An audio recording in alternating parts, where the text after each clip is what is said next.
Today, I have the pleasure of speaking with blind mechanic Matt Balla. He takes on a lot of different projects. I have retinitis pigmentosa. I've got diagnosed when I was 11. I definitely came with a lot of depression and challenges and stuff, like watching all my friends get their driver's licenses. And I had a teacher that was super skeptical until I kind of proved him wrong. He definitely was like, I don't know if anyone's going to want to hire you. Once I started going through the program, they realized I was actually really good at it. My family was huge and making any of that happen. Dealerships will call all the time, be like, hey, we want your best student. Like, we have some openings. And that teacher would always have to be like, well, my best student can't see very well.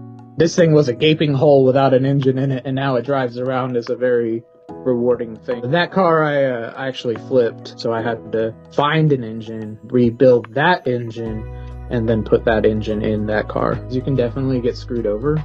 It is definitely like what I've noticed is the norm. Like, oh, I bought a car. Like, oh yeah, it was on Facebook. Like that's what I always hear is like, oh, I found it on Marketplace.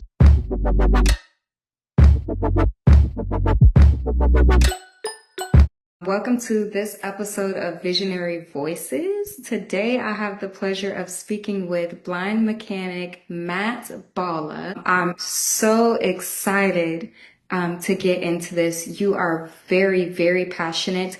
I actually found him on TikTok. He takes on a lot of different projects, does a lot of different things with cars with his friends and family. So I can't wait to sort of dive into that and maybe talk a little bit about, I know you haven't gotten deep into music yet, but maybe just touch on that just a little bit, just for fun. I want to start, if you're okay with it, with your visual impairment. Are you comfortable kind of explaining your diagnosis a little bit and how you come to learn about it? Yeah.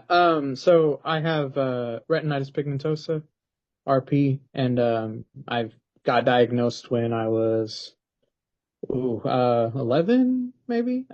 Fifth grade is what I know. So, Oh, um, all I remember is I've worn I used to wear really thick glasses since I was like 3, and my parents were like, something's up here. So, um, finally I did an ERG, which is you stick your face in a giant bowl, with a bunch of strobe lights and whatnot, and contacts stuck to your eye, and it was intense for being in fifth grade.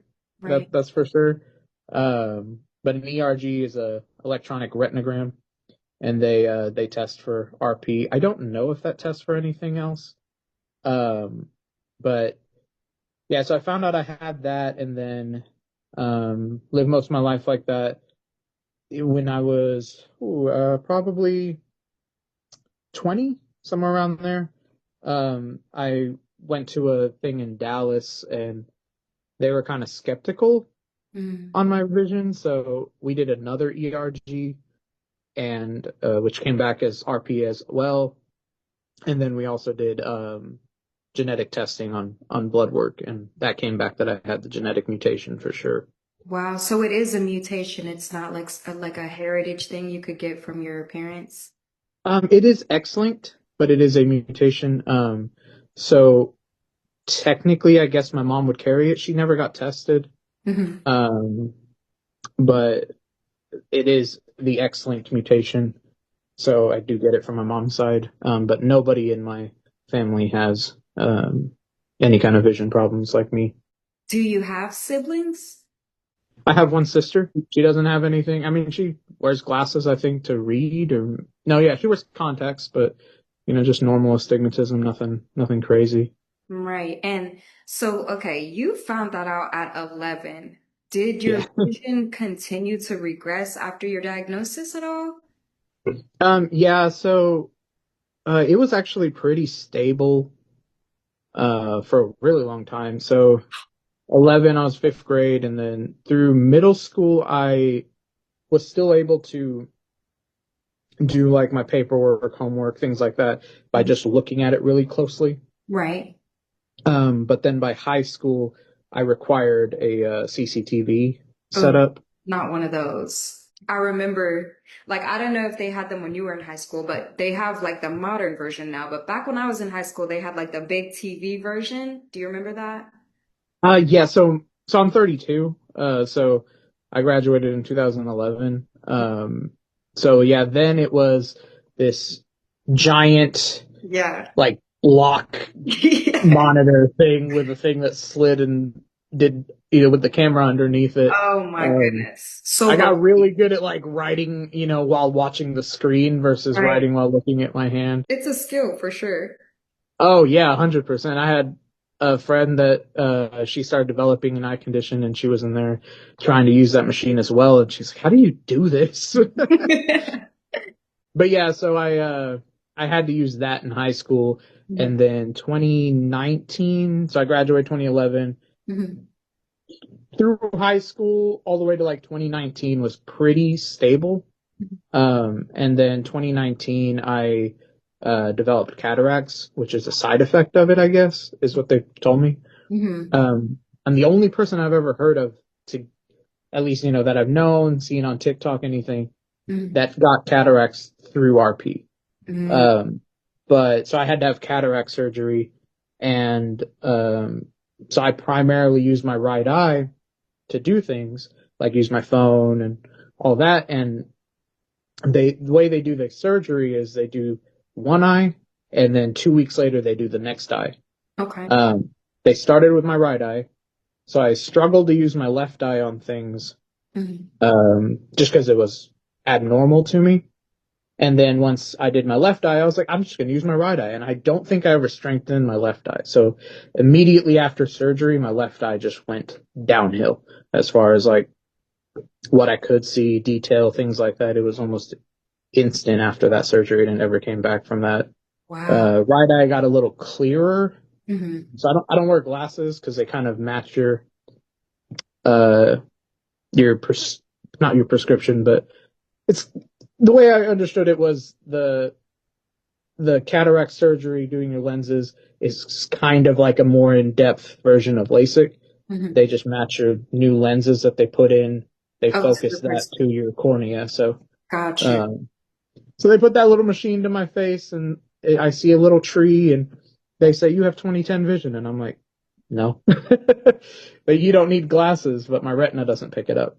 I see. So Wow. So do you feel like you had to grow up pretty quickly, especially having like not just a straightforward, but like a progressive diagnosis? yeah, it definitely came with a lot of depression and challenges and stuff, like watching all my friends get their driver's licenses and For sure. um because when I was around that age, they were unsure if I could yet. Mhm. Um and like my 16th birthday was basically when I found out I couldn't. Oh, Um that's devastating. so yeah, that definitely sucked, but I mean, it was more of like a Hail Mary if it was going to happen or not, like, so it wasn't like, oh, yeah, you can, and then all of a sudden you can't. It was more like, you most likely can't. Now Yeah, you definitely can't. right.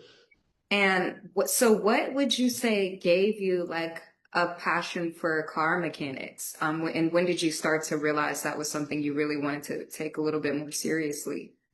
So what's crazy is I wasn't one of those kids that like grew up working on cars with their dad or anything like that. It was a buddy of mine who's been on my TikTok channel a lot. He got into auto work or he wanted to. Mhm. And so he lived with me after high school for a minute, and we talked about maybe getting a car and figuring it out on our own. And Wow. we never did, but then 2013, he got into a school here in Francis Tuttle, or a school here in Oklahoma called Francis Tuttle. It's a VOTEC, and he got in there, and I started getting on. And I originally wanted to do auto body, like the paint and body work and stuff. Mhm. And I'd gone up to the school, and even the teacher there was like, body work is a lot of feel. Like you have to feel it to do it. So he wasn't too worried about it. And then my buddy had gotten a project car of his own, and I had known some small electronic stuff doing it with my dad. And so he was like, "Hey, can you help me wire up these custom headlights I have if you know anything about that?" And I was like, "I can figure that out." And I did it, and I was like, "I really like this." So I actually called the school up and I was like, hey, can I switch to actual auto service versus body work? And so I was on a wait list for a year. So when I got in, they made an accommodation for me to work with my friend that Oh, was already there. awesome. Yeah. So he was a year ahead of me, but each semester was a different class. So he was 2 classes ahead of me. But they let me follow him into the next class that he was going to be in and everything until he was gone. And then I had 2 classes by myself. But by that point, I had a lot more under my belt. So, So that definitely probably made a huge world of difference going to school with, somebody who's sighted, who's kind of already like in it with you and has been there for a year. I'm so happy to hear they were able to make that, a little bit oh more. yeah, they were really understanding about it. Even, I mean, I'll tell you the story in a minute, but I had a teacher that was super skeptical about it until I kind of proved him wrong. But other than him, everybody was really accommodating for it. And I recently spoke with someone who said the same thing, and I've actually had a lot of visually impaired people that I've spoken with that have said, they've had professors come to them and personally like almost discourage them against the field they're in due to their lack of vision. Is that kind of the situation you were in? My first teacher, um, I got to shadow a class first, Mhm. and he definitely was like, I don't know if anyone's going to want to hire you, um, which unfortunately is kind of true. Mhm. Um, but once I started going through the program, they realized I was actually really good at it. Mhm. Um, and then one of my teachers was like, so the way the VOTEC works, dealerships will call all the time, be like, hey, we want your best student. Like, we have some openings. And that teacher would always have to be like, well, my best student can't see very well. Yeah, just like full disclosure. Yeah, and then they're like, "Oh no, we don't want him," like so that would happen a lot. So the school was cool about it. Mhm. Companies and stuff, they don't want to take the risk as much. I mean, I guess for the liability, of their, vehicles, that's understandable. Have you found your kind of your place or your niche to fit in as far as like being able to practice what you learned in school? So right now I primarily do that from home. Hmm. So if I friends and family cars, things like that. Currently, I'm actually unemployed. I just got married last year, Hmm. and unfortunately, the way the system works, I lost my SSI for it. So Wow, I'm so sorry to hear that. no, it's all good. I didn't want to be on it forever, it was Right, one of those needed to happen things. right. And the end of that last year, that same friend, uh, through another friend, had gotten a job at a diesel shop, and he was their only guy doing electrical diagnostics because everybody's pretty scared of electrical diagnostics and mechanics. I Hmm. don't know why. I like it, but he one day was kind of just realizing he was the only guy doing that. Hmm. Nobody else wanted to touch it. And so he asked the boss, he's like, hey, I'm your only guy. Do you want the guy that actually taught me? Because my Wow. friend was also scared of it at first. So, but he's like, hey, there's a stipulation. It was a small, like, small business kind of place. So, the owner talked to me and everything. We kind of talked it out, and I actually worked there for 3 months until the company got too slow to afford us anymore. But that Dang. was right before the wedding, so and they were like, "Oh, we'll bring you back in March because that's when it speeds up." And then that other friend who was making less than us got let go because they couldn't afford him, Oh, and wow. like they're not bringing us back. So Dang. That's unfortunate. This is just more like a personal question. Have you ever thought about mentoring other young blind men, like high schoolers, who are interested in mechanics? I thought about it. I have no idea where to like get started on something like that. Mhm. So like I've kind of considered things like that, and it's just I don't know. Also, like if I try to focus on that, like obviously I got bills to pay, so I got to figure out how to make money while also trying to do something like that. Right. Like whether I was going to go back to school for teaching or anything. Yeah. Um, So, And that makes um, a lot of sense too. Um, mhm. just speaking as someone with a visual impairment, it just seems like such a discouraging field if you are visually impaired.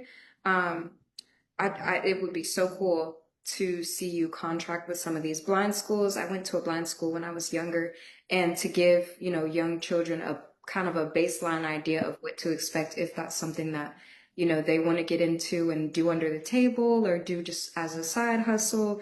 And then Yeah, from a parent's perspective, to be able to put your child in a setting where they can kind of just get their feet wet, and have like that baseline experience.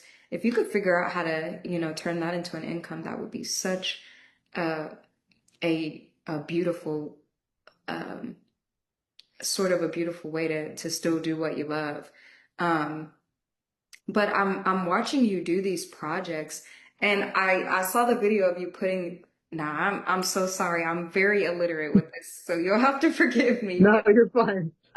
I watched you put an engine in a car and you were kind of talking Hmm. about like the mechanics of it, how it just kind of goes in as far as it wants, and you have to be really careful to be like super precise with it. Is that what you like about it? Is the tediousness and the precision and um Oh yeah, those yeah, are like big jobs, but engine replacements, transmission replacements, those are some things that I've always like. Those have been my top favorites. Like just because it's so rewarding to see like this thing was a gaping hole without an engine in it, and now it drives around is a very rewarding thing. Like yeah, like bringing life to it almost.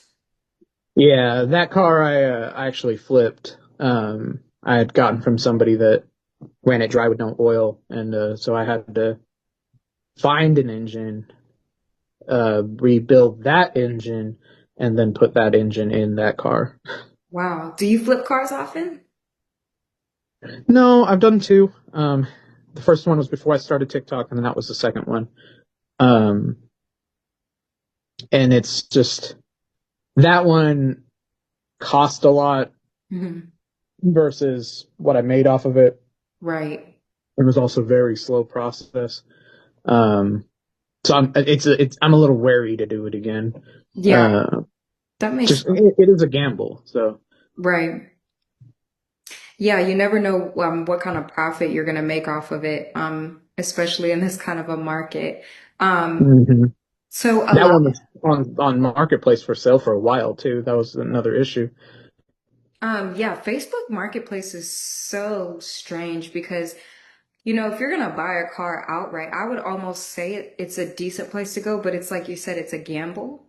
And Hmm. you could spend $1,500 on a decent car and then have to spend another 3,000 like getting it fixed and up to par. Yeah, yeah. So, That was like a $500 car, and I probably put in about like $2,500 into it.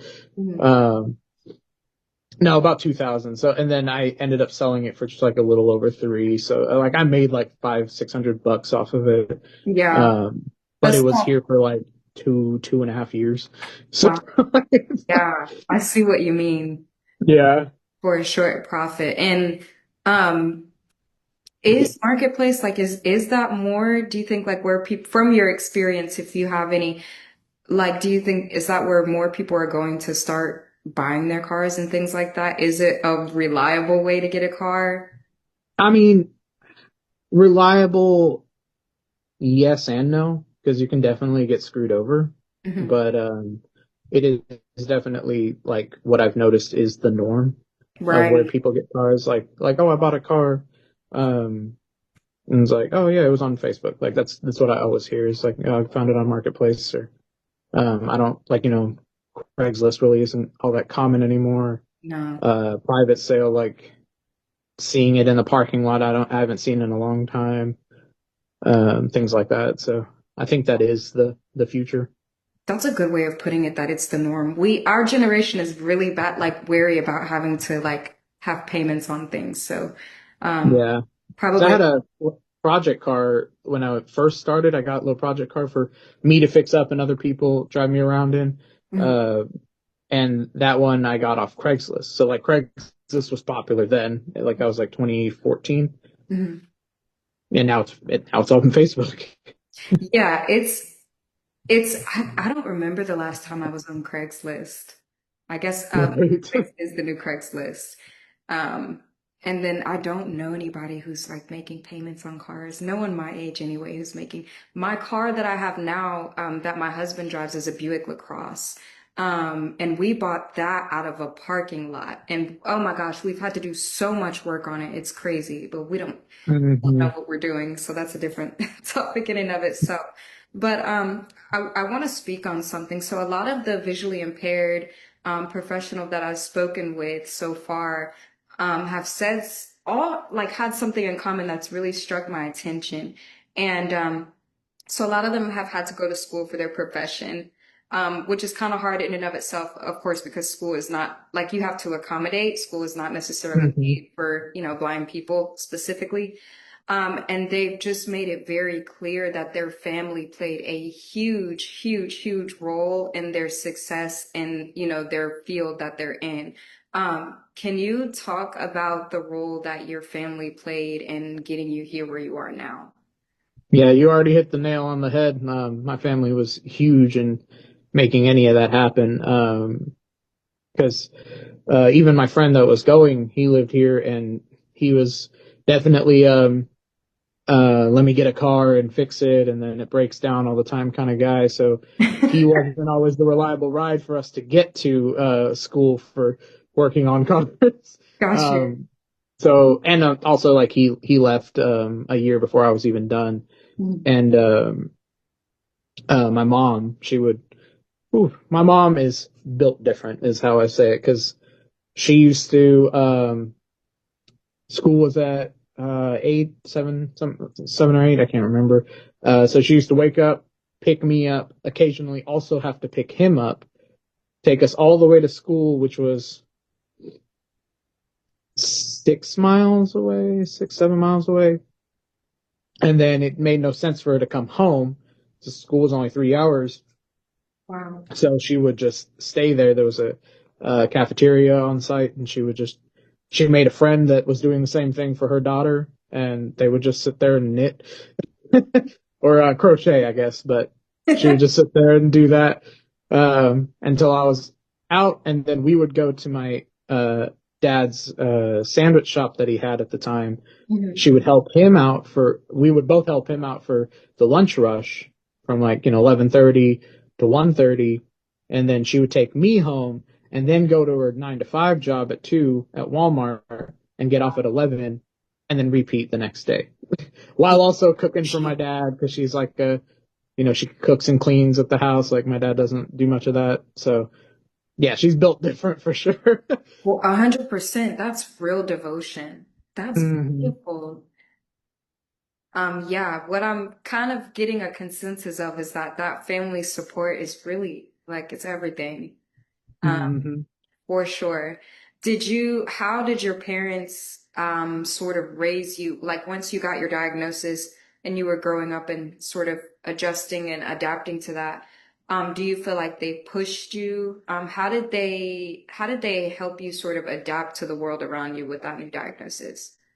um they would definitely keep an eye out for anything available, any assistance, any programs, anything like that, any devices that they could afford.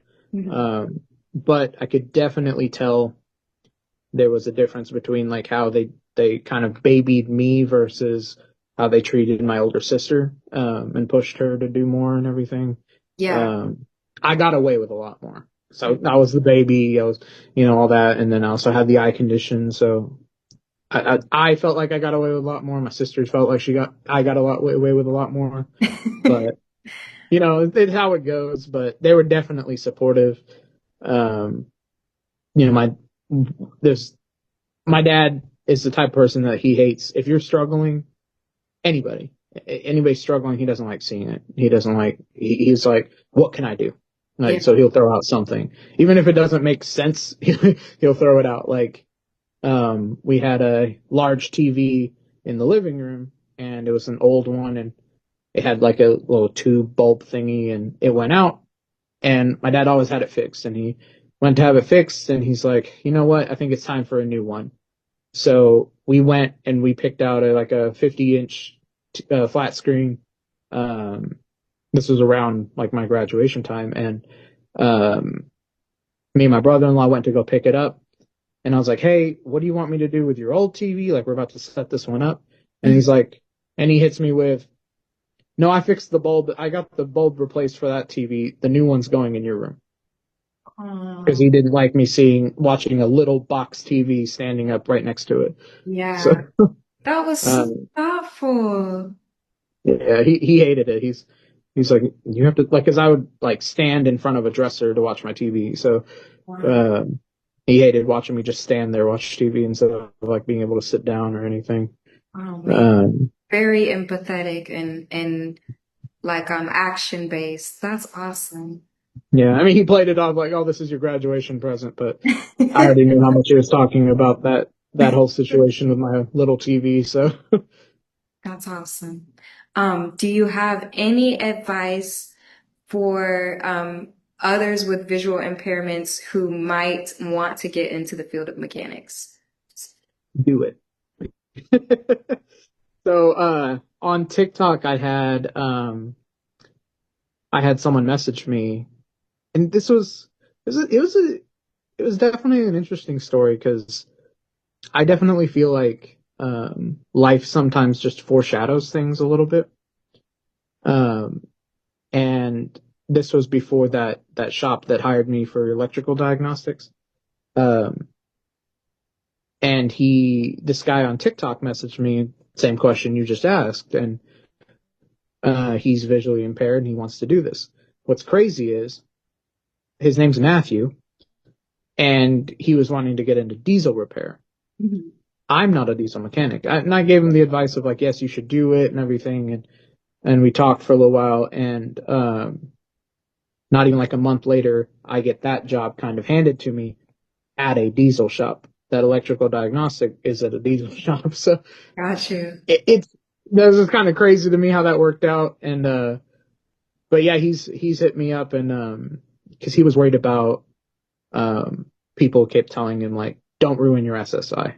Like Mm, don't ruin that. Don't go to school for this. It's something you can't do. Like he had people around him telling him that, and I'm like, I don't believe that because yeah. I don't think you should.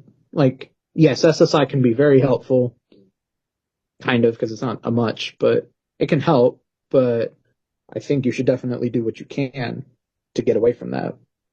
Right. Like Um, depending on it is definitely the harder thing to do rather than trying mhm. to, wean 'Cause away from it. right, nothing in this life's guaranteed, and that's something you never know what's going to happen tomorrow with laws that change that. So um, I think that you should do what you can to get off of that. And he was wondering about school. He's like, are they like, did you go to school? And I said, yeah. And he's like, was that hard? And I said, no. I mean, yes, it was, of course it was hard, but the school gave me accommodations and I told him you just got to fight for your accommodations that you need and, uh, it'll work out. And I think you should really do it. And I think he was looking at it in a different light after that. But that's definitely advocate for yourself is definitely a big thing to do. Right. Um, so I'm running out of time. I did want to really quickly ask you about your music because we talked about how you recorded a couple things here and there, nothing, too heavy or too much yet. What genre are you in? Are you singing? Are you Uh, rapping? so I have one song on Spotify that I sing. It's like an acoustic song. Mhm. But my newer stuff is more like probably like pop, making the beat and singing. But it's all a one man crew here. Do you want to shout it um, out? I mean, it's just under Matt Balla on Spotify. Um, nothing crazy, but trying to do something with that one, and then um, the the newer stuff I find a lot of this sucks. Mm. I'm not releasing this. You know what I mean? So like That's a that's one thing hard. that sucks about doing it as a one man crew, you know? Yeah. Yeah, that's a struggle as an artist. You're always your biggest critic. Right. Take a mix, take it to the car, and I hate it, and then I, bring it back and change 15 things, and then still hate it. And yet my wife did that little joke of a track with my roommate and took it to the car. I was like, I love it. Perfect. It's not Yeah. mine. Yeah. You'll pick yourself apart if you're not careful. hmm Um, and then your TikTok, is it just blind mechanic? Yeah, it's at Blind Mechanic. I also have a YouTube page that I'm starting to post on. It hasn't gone far yet. I'm posting a lot of my back stuff from TikTok on there Mhm. on the shorts. That one is at Sightless Garage because at Blind Mechanic was taken. That's an awesome name though. uh, um, yeah, I like it. That's also my Instagram handle is at Sightless Garage. I just haven't posted anything on that Instagram page yet. I Awesome. just made it when the whole is TikTok going away thing happened. I started making some extra platforms. They be playing with us. hmm Um, hmm but you guys go ahead and support Matt. Definitely make sure you follow him on YouTube, Instagram, TikTok. Check out his music on Spotify. Thank you so much for letting me pick your brain about some of this stuff. This was Yeah. very, very interesting. And I hope you continue to make strides in your career. You are very passionate about what you do. It just seeps off of you. So, um, I was very excited to do this. Thank you so much.